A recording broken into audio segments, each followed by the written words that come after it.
tem um momento fatídico também que Moisés vai cometer um equívoco. Quando o povo, de novo, nas muitas reclamações que tinham com Moisés, falaram, Moisés, você tirou a gente do Egito para morrer de fome aqui, a gente quer voltar. E Moisés então perdeu a paciência.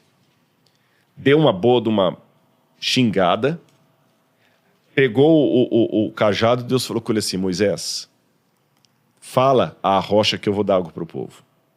Fala à rocha. Só que Moisés pegou o cajado e bateu 2 vezes na rocha. Aí começou a sair água.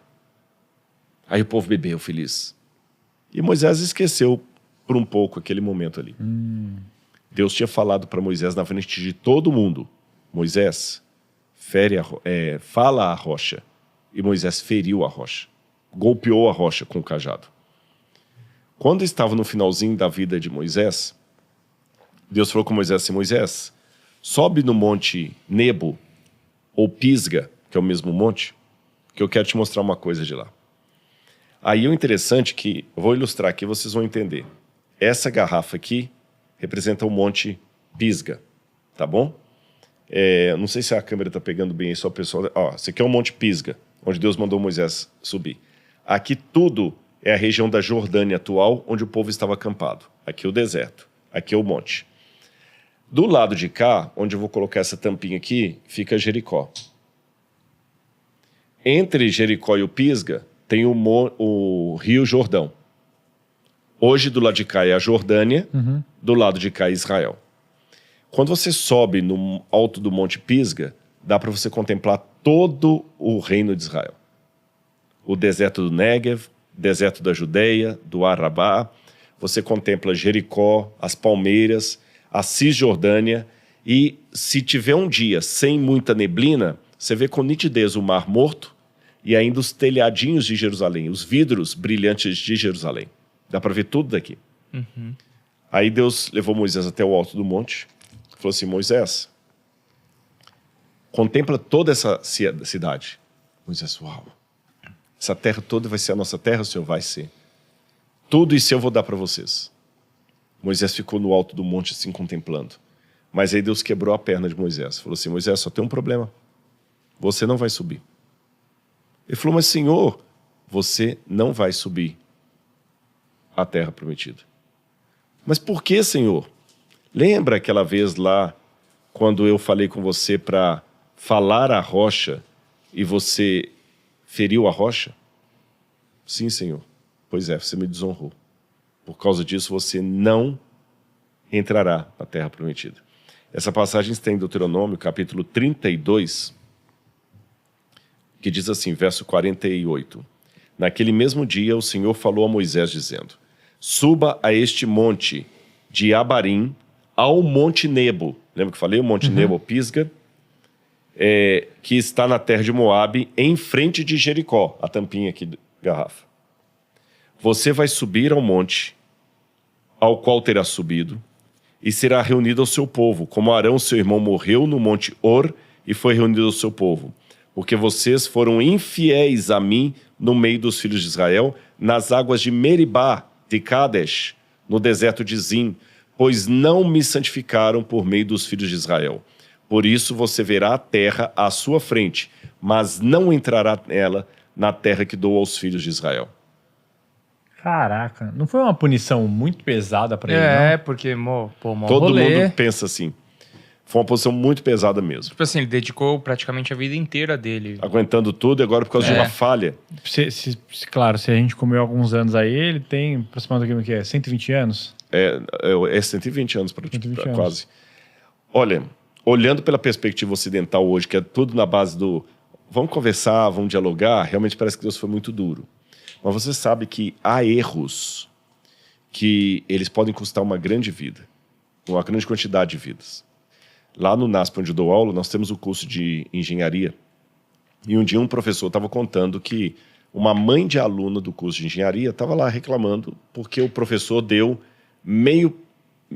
que o professor deu 0 numa questão da prova, e por ter dado 0, a menina não conseguiu nota suficiente para passar e ficou de DP.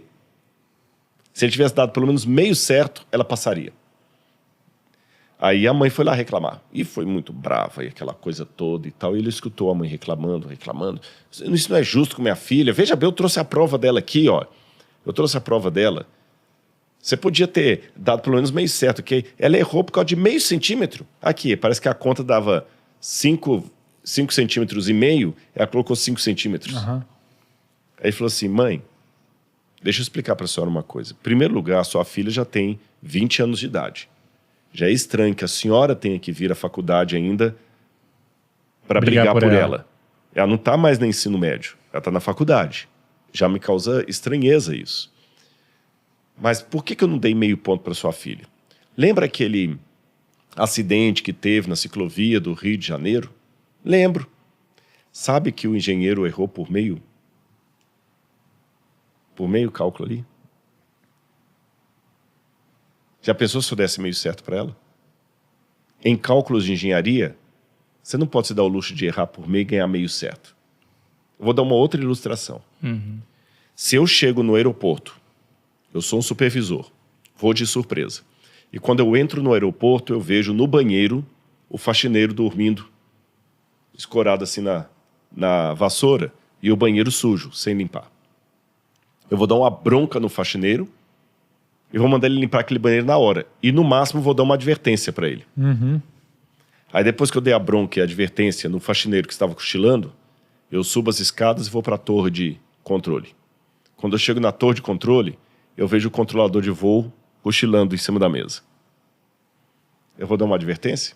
Não, vai demitir. Não, cara, mano, o cara ir embora, tá doido? Mas os dois estavam dormindo. Eu não fui muito duro? Os dois Entendi. estavam dormindo.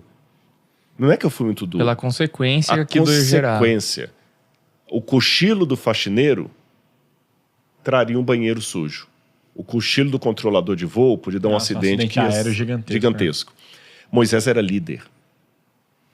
Líder não pode errar. Se a gente parar a pensar, tipo assim, pô, o meu erro pode arrecadar em, sei lá, a perda de R$1 milhão, 2, 3 milhões de reais. O erro do Thiago pode acabar com esse negócio da noite pro dia. E quando fala acabar esse negócio da noite pro dia, um monte de gente que fez... 500 famílias vão pra rua. Exatamente. Que comprou o carro e está pagando, contando com o salário daqui, vai ter que devolver o carro pro banco. Você entendeu? Vai perder o financiamento. Ou seja, líder não pode se dar o luxo de errar. Então Moisés era líder. Por isso que Deus jogou duro com ele. Pô, o cara só ter escutado direitinho, né? E aí ele Deus, morre cara. justamente no monte. Ele morre na hora lá? Morre. Deus o sepulta. Aí Na diz que hora? Aham. Moisés dá uma bênção. Aí aqui eu falo no capítulo 30. Não na hora imediatamente. Ah, tá. Ele voltou para o povo, deu uma bênção no povo, colocou Josué para substituí-lo. Né? Aí depois no verso 34 fala, então Moisés, depois que ele recebeu essa incumbência de Deus, desceu, colocou um substituto no lugar dele, aí depois de alguns dias, diz o capítulo 34 de Deuteronômio, então Moisés subiu das campinas do Moabe ao monte Nebo, no alto do monte Pisga. Por que chama Pisga e Nebo? Nebo, na verdade, é a região. Pisga é o monte. É igual Sinai, é a região. Monte é o... O monte Horebe é chamado também de Monte Sinai. Na verdade, o nome do monte é Horebe. Mas Tá. como ele fica na península do Sinai, a gente fala Monte Sinai. Sim. A região é Nebo. Como o monte Pisga fica na região do Nebo, fala também Monte Nebo. Tá bom? Tá bom. Moisés subiu e ali o Senhor lhe mostrou toda a terra de Gileade até Dan. Lembra que eu falei que vocês dá para ver tudo, Sim. né? E o Senhor disse, essa é a terra que prometi a Abraão, Isaac e Jacó, mas você não vai entrar. Moisés, durante 30 anos... Perdão. Assim Moisés, servo do Senhor, morreu ali, na terra de Moabe, segundo a palavra do Senhor. Este o sepultou num vale, na terra de Moabe, diante de Bet-peor, mas até hoje ninguém sabe o lugar da sua sepultura. Por que Deus não deixou ninguém saber o lugar da sepultura de Moisés? Ele foi enterrado com o cajado dele? Provavelmente. Cajado poderoso. Ia virar lugar de peregrinação. De idolatria. Sim. Faz sentido. Lembra que a gente começou a falar assim, pô, o cara mais importante, imagina esse cara mais importante. Sim. Ia até uma loja de chaveiro lá Nossa, no dia seguinte, Deméter né? falando Até mesmo, Souvenir. por exemplo, o rei Davi em Israel, a galera vai lá pra orar no túmulo dele lá. Agora, olha que interessante. Uma analogia teológica. Do lado de cá, lembra que aqui está Jericó? Do lado de cá tem um outro monte. O monte mais alto do deserto da Judéia. A Bíblia fala que Jesus foi tentado 40 dias, corrigindo, no deserto da Judéia. E no final da sua tentação, diz que o diabo levou Jesus a um monte muito alto. E mostrou-lhe todos os reinos do mundo e a glória deles. Olha que interessante. O monte muito alto que fica no deserto da Judéia, ele está em paralelo com o Monte Pisga. Sim. No Monte Pisga, Deus levou Moisés até o alto do monte e mostrou para Moisés toda a terra prometida. Mas Moisés não vai entrar. O diabo leva Jesus para o alto do monte e também mostra para Jesus toda a terra, todos os reinos do mundo e a glória deles. Com o intuito de fazer ele não entrar também. Exatamente. Só que olha que interessante. O diabo, aqui Moisés não entra, mesmo adorando a Deus. E o diabo fala assim, eu sou melhor do que Deus, Jesus. Me adore, que eu vou te dar tudo isso. Eu vou ser melhor do que Deus. Depois de tudo que Moisés passou, Deus não deixou Moisés entrar na terra. Eu sou melhor do que Deus. Se você me adorar só uma vez, eu te devolvo tudo. Então, quando Jesus fala, vai, Satanás, porque somente a Deus você deve honrar e adorar, estava tendo aqui um paralelo com a história de Moisés.